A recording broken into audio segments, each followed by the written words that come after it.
और अब अगला प्रातिहार की चर्चा अगले 32 नंबर काव्य में कर रहे हैं, उसको पढ़ेंगे।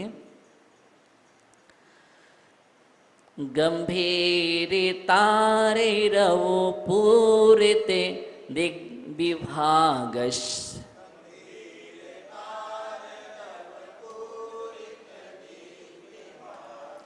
त्रैलोक्य लोके शोभे संगम भूति दक्षः,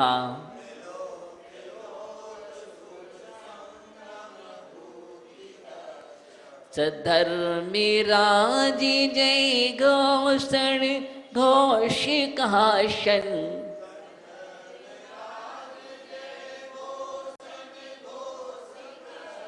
खिदुन्दोभिर्धुनति ते यशः प्रवादी,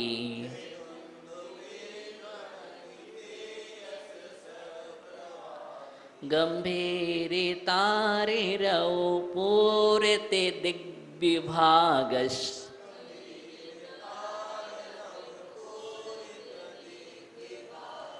त्रैलोक्य लोके शोभे संगम भूति दक्षः,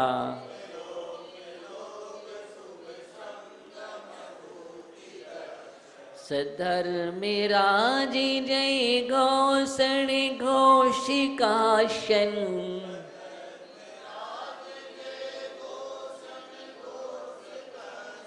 खिदुन्दोभिर्धुनति ते यशः प्रवादी,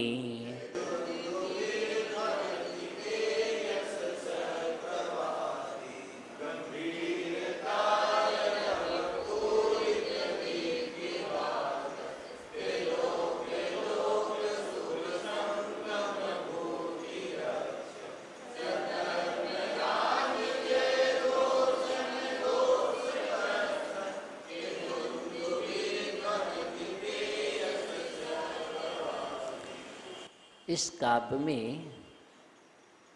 दुंदुभी नाम का प्रातिहार जो है उसकी चर्चा की जा रही है। देव दुंदुभी क्या संकेत दे रही है, आपसे क्या कह रही है, उसका संदेश। गंभीर तारे रव पूरित दिग्विभागः, गंभीर तारे रव पूरित, गंभीर शब्द वाली है। कैसी है? गंभीर है। तार उच्च, रव माने शब्द से पूरित, उच्च सघन शब्द से पूर दिया है।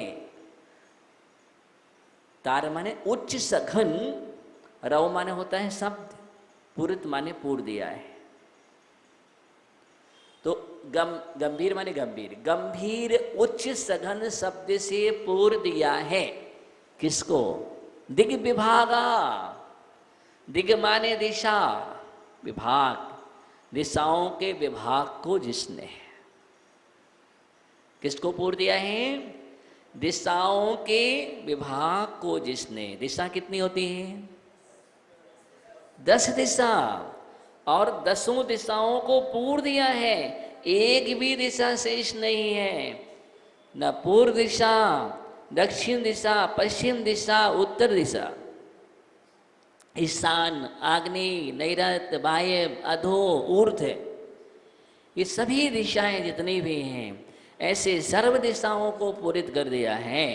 तो दिशाओं के विभाग को जिसने, ऐसा त्रैलोक, तीनों लोकों के, लोक माने प्राणियों को, त्रैलोक लोक, त्रिलोक माने तीनों लोकों के, लोक माने प्राणी, ये अर्थ लेना है। तीनों लोकों के प्राणियों को शुभ संगम, शुभ समागम की, भूति माने विभूति देने में दक्षा, कुशल, शुभ संगम की विभूति देने में कुशल सद्धर्मराज, तीर्थदेव, तीर्थंकर देव, सद्धर्म के राजा। कौन? तीर्थंकर परमात्मा।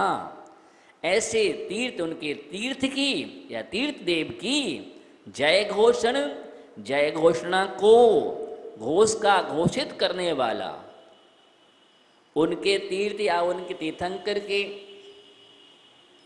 उसकी जय घोषणा को घोषित करने वाला दुंदुभी। कौन? दुंदुभी वाद्य, नगाड़ा।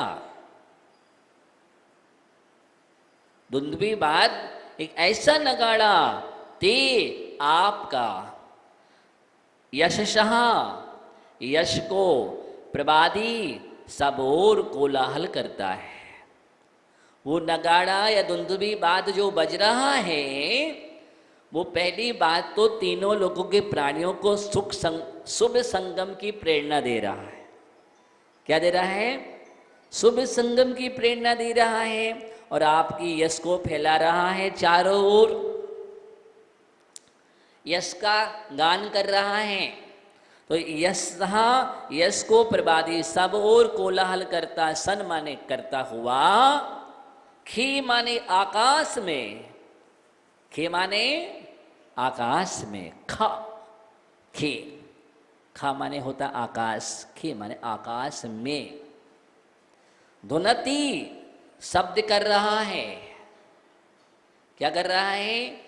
आकाश में शब्द कर रहा है, गुंजायमान हो रहा है और वो संकेत कर रहा है कि तीन लोक के प्राणियों, आओ आओ शुभ सम्मेलन में सम्मिलित हो जाओ।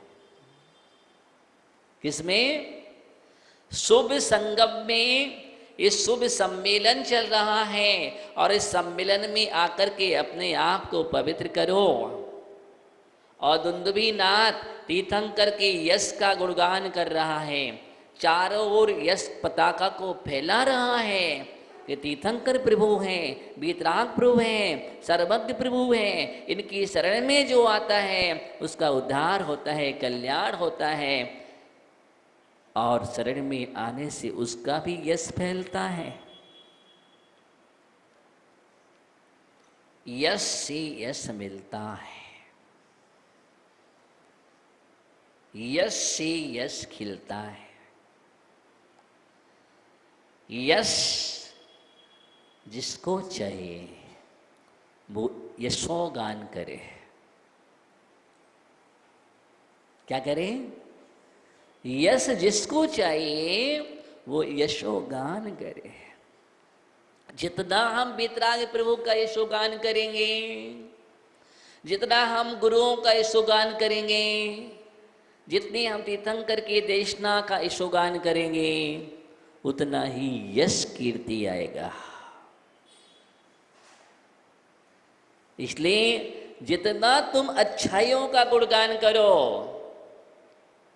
फैलाओ, चहुमुखी बहुमुखी भूमंडल में विकीर्ण करो, उतना ही तुम्हारा यश विकीर्ण होगा, यश फैलेगा तुम्हारे लिए जीवन में।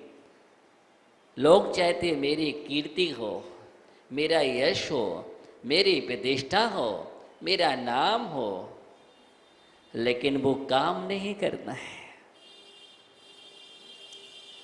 जब तक तुम वो काम नहीं करोगे तब तक तुम्हारा यश कीर्ति नहीं हो सकता है। एक सिद्धांत की चर्चा है यहाँ पर। एक दुंदुभी नाद संकेत कर रही है और क्या आपको संकेत दिया? यहाँ कर्म सिद्धांत की चर्चा कर दी। क्या कर दी है? एक कर्म सिद्धांत की चर्चा यहाँ पर की गई है। इस कर्म सिद्धांत को जिसमें समझ लिया है, दूसरी ओर आपको संकेत किया गया है कि तुम सम्मेलन तो जीवन में बहुत करते हो, संसार के सम्मेलन तो तुमने बहुत की है, क्या क्या तुम आयोजन करते हो। संसार में अनेक प्रकार के आयोजन होते हैं, लेकिन एक ऐसे सम्मेलन में आओ, एक ऐसा सम्मेलन भी जीवन में करो जो शुभ सम्मेलन हो, जहाँ पर पहुँचने से सभी के विचार शुभ हो जाएं, प्रशस्त हो जाएं, अशुभ परमाणु दूर हट जाए, अशुभ का क्षय हो जाए, निजरा हो जाए और एकमात्र शुभ ही शुभ उसके जीवन में रहे। वहाँ पर आपको बुला रहे हैं, आओ समोषण में। कहाँ? आओ, 3 लोग के प्राणियों को सूचना दी है। क्या दी गई है? वो दुंदुभी नाद सूचना दे रहा है कि आओ, यहाँ पर समोशन लगा है भगवान का, भगवान की आराधना करो। यहाँ पर हम घंटा नाद करते हैं और घंटा बजाते हैं, उसकी ध्वनि फैलती है, तो हमको मालूम चलता है आओ प्रभु का अभिषेक हो रहा है। क्या हो रहा है? अभिषेक हो रहा है। समय हो गया है, खोलो अपनी नींद, छोड़ो बिस्तर। क्या? बिस्तर छोड़ो और जीवन के स्तर पर आओ। कब तक तुम बिस्तर को पकड़े रहोगे? वो संकेत। और जो प्रातः काल में ब्रह्म मुहूर्त में उठ करके परमात्मा का स्मरण करता है, ध्यान करता है और मंदिर की ओर दौड़ता है, ध्यान रखना उसके जीवन में कभी भी अमंगल नहीं होता है। उसके जीवन में अमंगल नहीं होता है। प्रातः काल उठ करके मंगल है और सुप्रभात के बेला उसके जीवन में हमेशा सुप्रभात रहता है। और जो सो करके नहीं उठते हैं, सो रहे हैं आराम से, नींद नहीं खुल रही है, सूर्योदय हो गया है, अब क्या करें, आ नहीं पा रहे, अभिषेक कर नहीं पा रहे। इतना अच्छा जीवन मिला, इतना सुंदर भैया, पीयूष भैया, इतना अच्छा मिला है और हम अभिषेक ना कर पाए। हाँ, गोल्डन चांस जीवन के लिए है, हमें अधिकार मिला है भगवान का अभिषेक करने का। अरे ध्यान रखो, कुछ भी हो जाए लेकिन भगवान का अभिषेक नहीं छोड़ेंगे, ऐसी प्रतिज्ञा कर लो। अरे नींद भंग हो रही तो हो जाने दो, ये तो निद्रा दर्शना वर्णी कर्म का उदय है, पाप है, पाप को क्षय करने का पुरुषार्थ करो, सुप्रभात जीवन में करो, सुप्रभात करो। हम मनुष्य हैं, अच्छा है देवत्व जगाएं जीवन में, ब्रह्म मुहूर्त में उठने वाला देवत्व का जागरण होता है। हाँ, सूर्योदय के पहले उठ जाओ, कम से कम मनुष्यत्व ही बना रहे, उसके बाद राक्षसत्व बतलाओ जीवन में। सूर्योदय के बाद उठने वाला ये राक्षस वृत्ति है। सभी को कह रहा हूं ज्ञानियों। हाँ, इसलिए प्रशस्त ऊर्जा का संचार करो। भगवान आँख खुले, भगवान याद आ जाए, बासपूज भगवान। जैसे तुम्हें आँख खुलती है बस भगवान याद आ जाए, बासपूज भगवान, और तुम उनकी ओर दौड़ जाओ। नहीं नहीं, मैं अभिषेक करना है, मेरा समय हो रहा है, तत्काल तैयारी करके। ओहो, देखो तुम्हारा जीवन, यही संस्कृति है ज्ञानियों, यही संस्कृति है, यही श्राप का चार है। अगर ये नहीं कर पा रहे हो तो तुम श्रावक नहीं हो। अब चाहे तुम्हें बुरा लगे, मैं तो सत्य कहूंगा, लग जाए तो लग जाए, और लग जाए तो ही तो अच्छी बात, लगता ही तो नहीं है।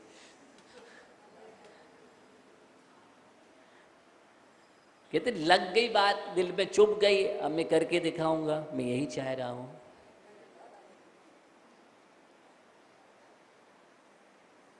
कि तुम्हें ऐसा करो। जिस दिन कहा था नहीं नहीं, ओहो, जिस दिन टीचर ने डांटा था और कहा था तुम पूरे गधा हो, क्या बोला था? कुछ नहीं आता तुम्हें। टीचर का अभिप्राय क्या था? जिस दिन गुरु की डांट शिष्य को मिल गई और डांट पड़ गई,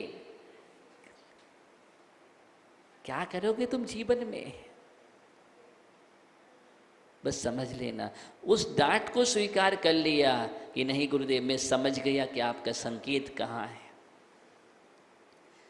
कि हमारे जीवन को अच्छा बनाना चाह रहे हैं, इसलिए ये बात कह रहे हैं। टीचर ने अगर तुम्हें गधा शब्द का प्रयोग किया है तो वहाँ पर उनका अभिप्राय बहुत अच्छा था कि तुम्हें ऐसा नहीं रहने दे रहे, तुम्हें कुछ अच्छा बनाना चाह, तुम्हारे अंदर कुछ देख रही है।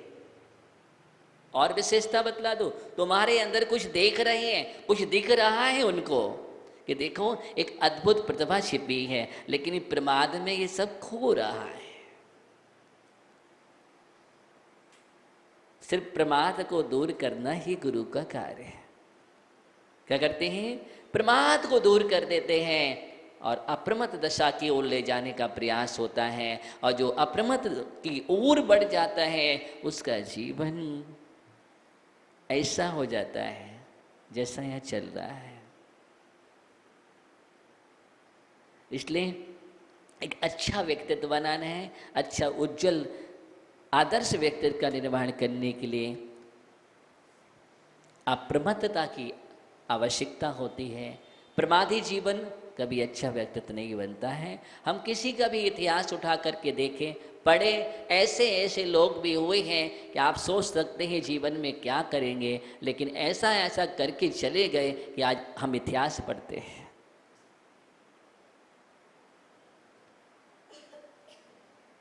ऐसे ऐसे लोग, मेरे पास तो आँख है लेकिन उनके पास आँख भी नहीं थी। मेरे पास कान से सुनाई देता है लेकिन वो सुनाई भी नहीं देता था। हम बोल सकते हैं लेकिन वो बोल भी नहीं सकते थे, गूंगे भी थे। ओहो, मेरे पास हाथ पैर है, कुछ विकलांग भी हुए हैं, लेकिन उनका भी इतिहास।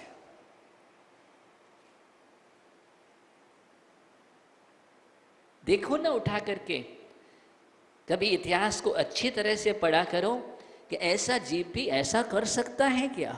ओहो हो, और हम सांगोपांग हैं, 8 अंग से समन्वित हैं, और मेरे पास योग संयोग सब कुछ अच्छा है, फिर भी योग का उपयोग नहीं कर पा रहे। भक्तांबर शिविर चल रहा है, यहाँ पर इतना अच्छा अच्छा काम चल रहा है, फिर भी जो लोग उस योग का उपयोग ना कर सके वो दुर्भाग्यशाली है, दुर्भाग्यशाली है। हर वर्ष तो योग बनता नहीं है, लेकिन फिर भी जो बैठे हुए हैं कहीं ना कहीं किसी गुमान में, या कहीं ना कहीं विचारधारा नहीं बन पा रही है, ओहो हो, इसके लिए भी बहुत पुण्य चाहिए।